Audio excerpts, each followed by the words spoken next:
The final of the Asian Cup is coming up on Saturday. It is a final no one really could have foreseen happening. It's Jordan versus Qatar at the Lusail Stadium in Qatar. I'm delighted to say that to talk with us through it is an Asian football expert, commentator on the world feed for this tournament, Dez Corkhill. Thank you very much, Dez, for doing this. Let's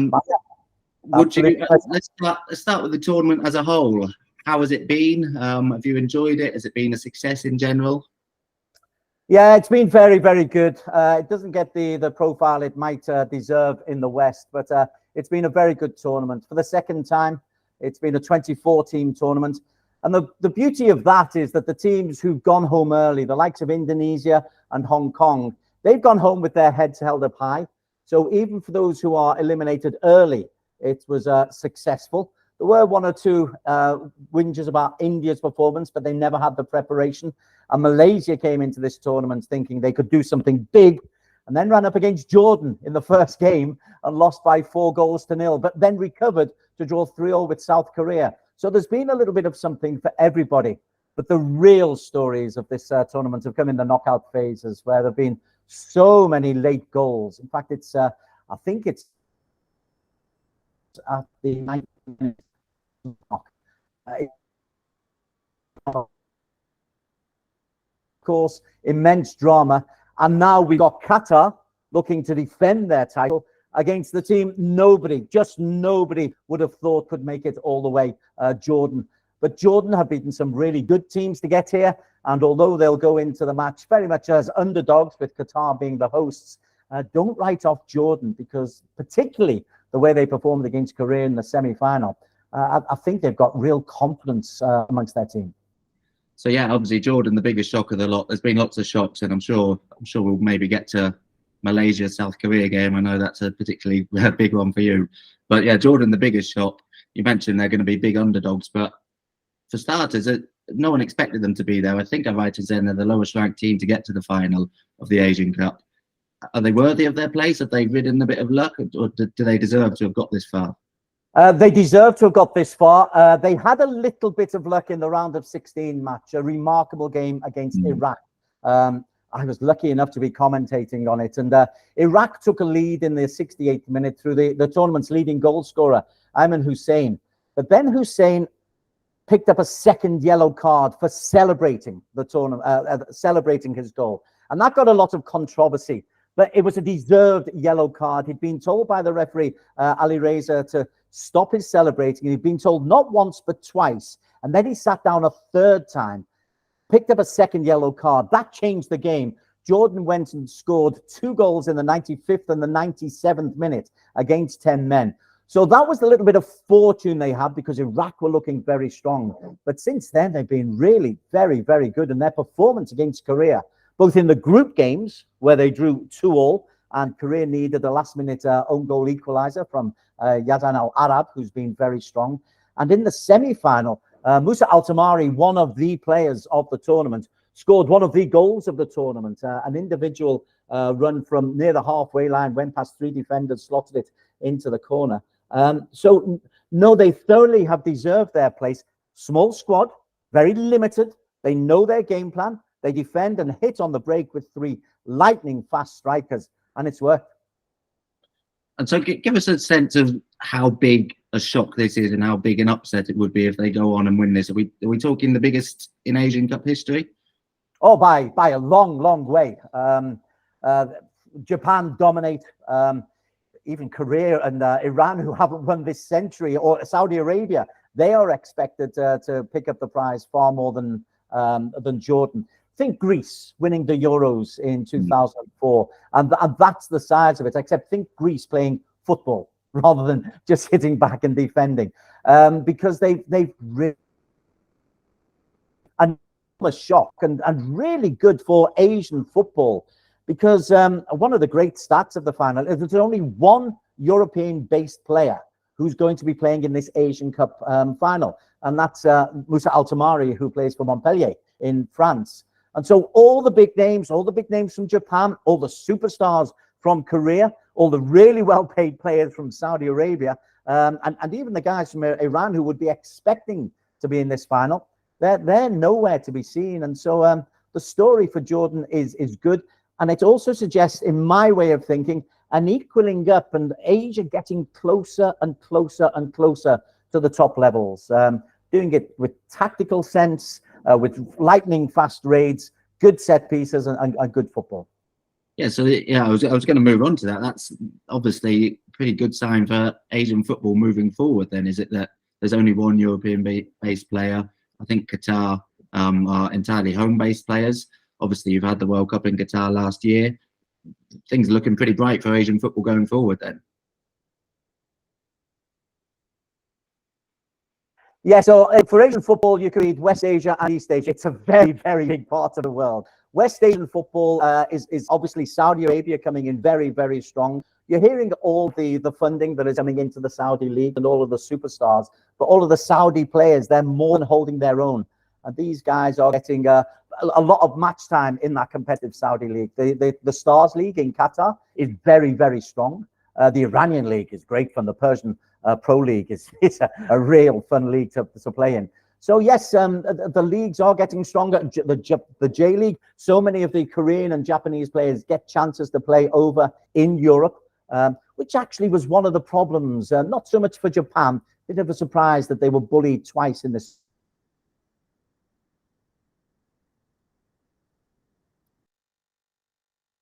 In the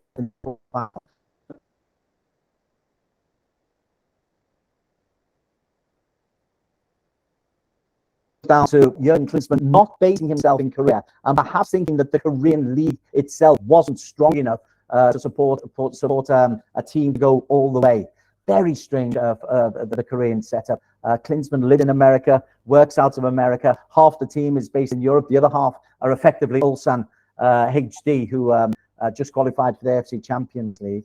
So, yeah, I think it is an indication that Asian domestic football is getting stronger and stronger. The proof will be in the World Cup, in the FIFA World Cup for the national teams, where Asian teams rarely get beyond the round of 16. They have, but they rarely get beyond the round of 16. But I think this bodes well for it, that you've got to take Asian teams a lot more seriously than you used to.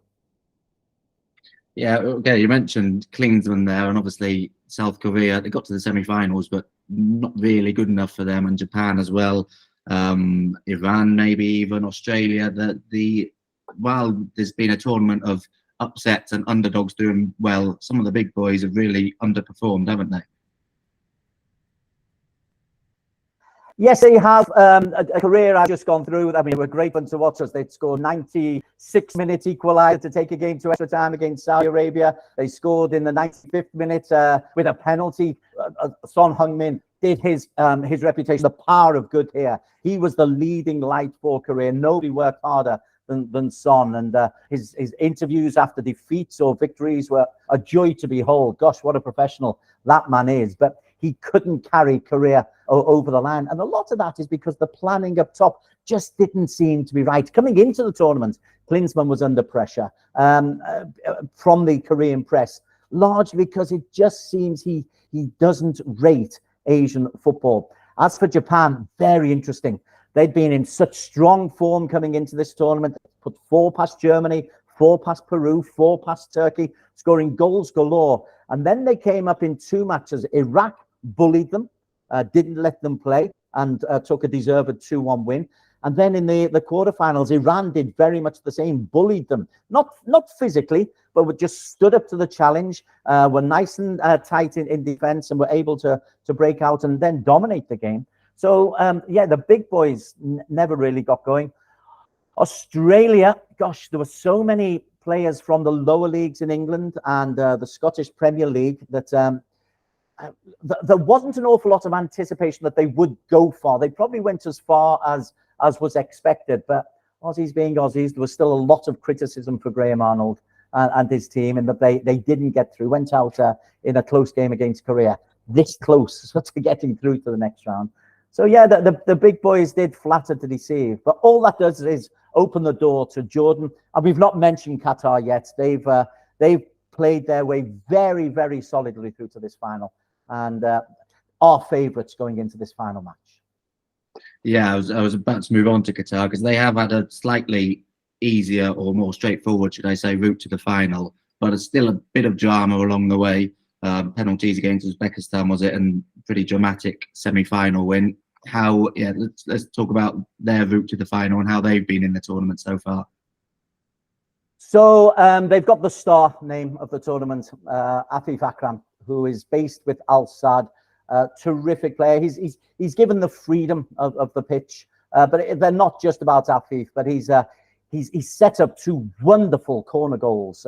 So he put one. If you think of the Paul Scholes one against Aston Villa years ago, we had one of those in this tournament, scored by Hassan Al Haydos. That was a victory in the group stages. Afif with the corner. They did one against Palestine when they were 1-0 down just before half time. A short corner put in by Al Haydos, who's his Al Sadd colleague. And then Afif in the semi-final scored a wonderful goal. Think Salah on his, way Salah on his left foot curls it into the top corner. Afif, right foot, curls it into the top corner. He's been a joy to behold. It started right from the very first game of the tournament. Very much the player of the tournament, very much the star man, and very much the man who Jordan will really have to stop playing if it's going to stop. But they're not just about Afif. They're strong in midfield. Defensively, there's been a lot of naturalization. One of the features of this tournament, a lot of players from born in different countries, been in the league for 5 years plus. You can get naturalization, citizenship. And there's a centre-back, Mendez, who's been really rock solid for Qatar. Qatar use that very well. A lot of the nations use that very well. But Qatar, strong defensively. An enigmatic, strange goalkeeper, perfect for penalty shootouts, which is exactly why they beat Uzbekistan in that penalty shootout. Got good defenders, rock solid midfielders, and then Afif as the star term. So they're decent. And the fans have been good. The crowds have been good. The fans have been very supportive. And Qatar feel they owe the world a good showing because they disappointed so much in the FIFA World Cup. There was so much build-up. I thought Qatar would really show the world in the FIFA World Cup just 15 months ago that they were a nation to reckon with. And they let us.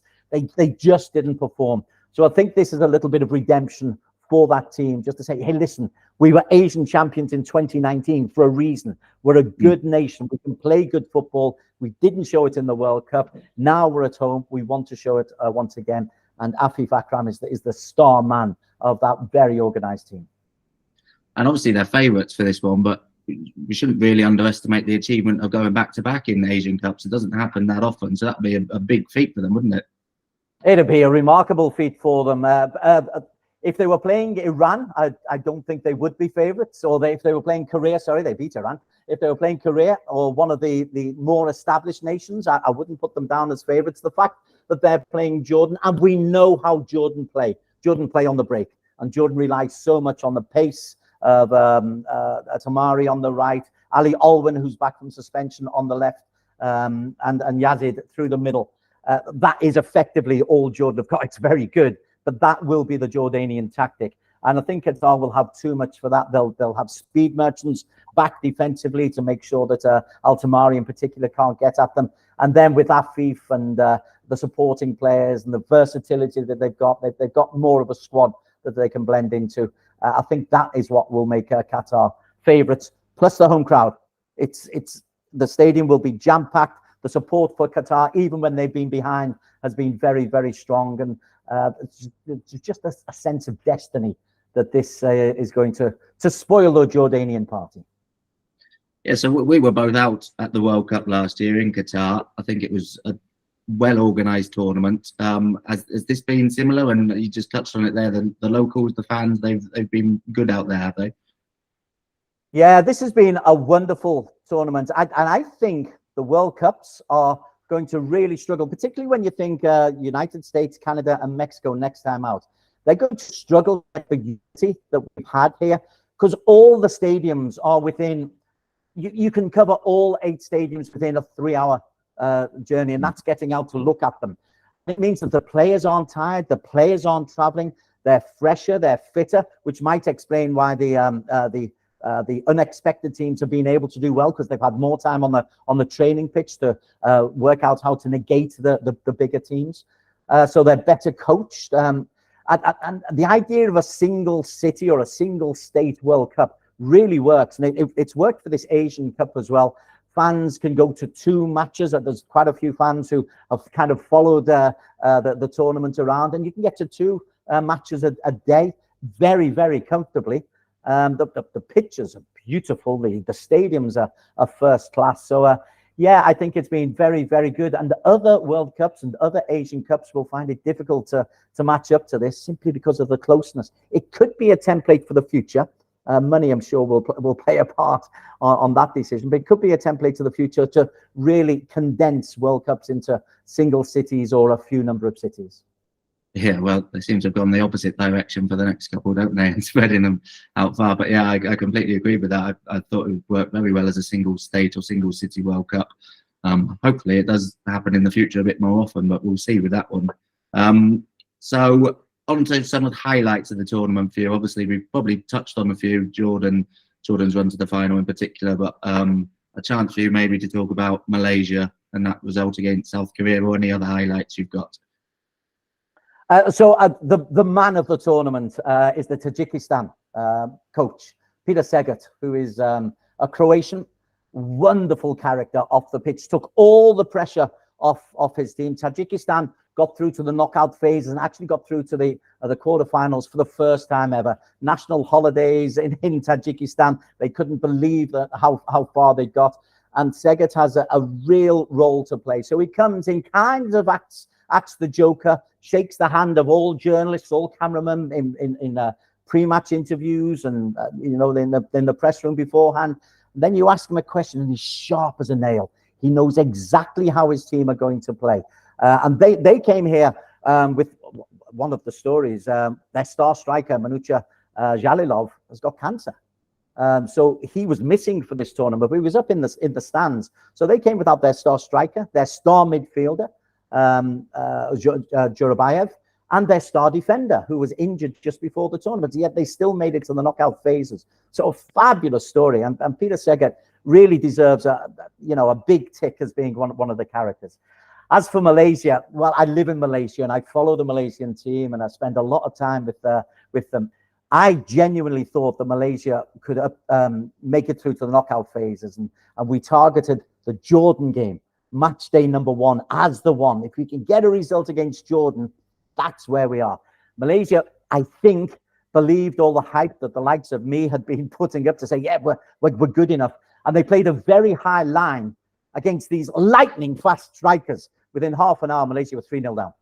And that was the tournament gone. But then they recovered, they regrouped. They were devastated to lose to a 95th minute goal by Bahrain. And then they came back to draw against Korea in a remarkable match where they scored, I think it was 13 minutes into injury time, where an equalizer from Rommel Morales, a recently naturalized player from Colombia. He scored a late equalizer. So, I mean, the point of that is that even Malaysia, who theoretically failed, they have great stories to come out of this tournament. And there's a real feel-good factor about this whole tournament and the surprise run of Jordan getting to the final. And no matter how they do, Jordanians will be immensely proud of what their team have done. Other highlights, the highlight for me was the Korean comebacks, the Jordanian 2 goals against Iraq to really make it. And no, it's just been terrific, and getting to so many games. The crowds have been on side. It's been a fabulous tournament without exception, and the final hopefully lives up to that. Yeah, and I think for most neutrals, obviously not for the home fans, for most neutrals, it'd be capped off if Jordan go and win the thing. But I'm going to push you for your prediction. What do you think? Can Jordan go and do it and complete the fairy tale, or do you think it'll be one step too far for them in the final? I think it'll be one step too far, but I thought Korea would be one step too far. I thought Iraq would be one step too far. I thought they were vulnerable against Malaysia. So I've been wrong every single step of the way with Jordan. They continue to perform. You know what they're going to do, but stopping them and stopping a team who's confident. And they've defended really very well as well. There's a central defender, Yazan Al-Arab, who scored the own goal against Korea, but has defended really, really well throughout this tournament. He deserves a lot of praise. Physically, they're a strong team, so they won't be bullied by Qatar by any stretch of the imagination. But the fairy tales don't come true, do they? Well, they did for Greece. Maybe it can come true, but it would be a major shock. It would be a major shock. Qatar for me, but yeah, I've been wrong all the way through this tournament. Okay, brilliant. Thank you very much for that, Des. It sounds like you've teed the game up perfectly. It sounds like it's going to be a great game. Whichever way it goes, I'm sure there's going to be lots of celebrations around Asia. Glad to hear the tournament's been a success. We're very much looking forward to it. Thank you again, Des, for giving us your time and giving us a good, thorough overview of the tournament so far. And enjoy the game, everyone.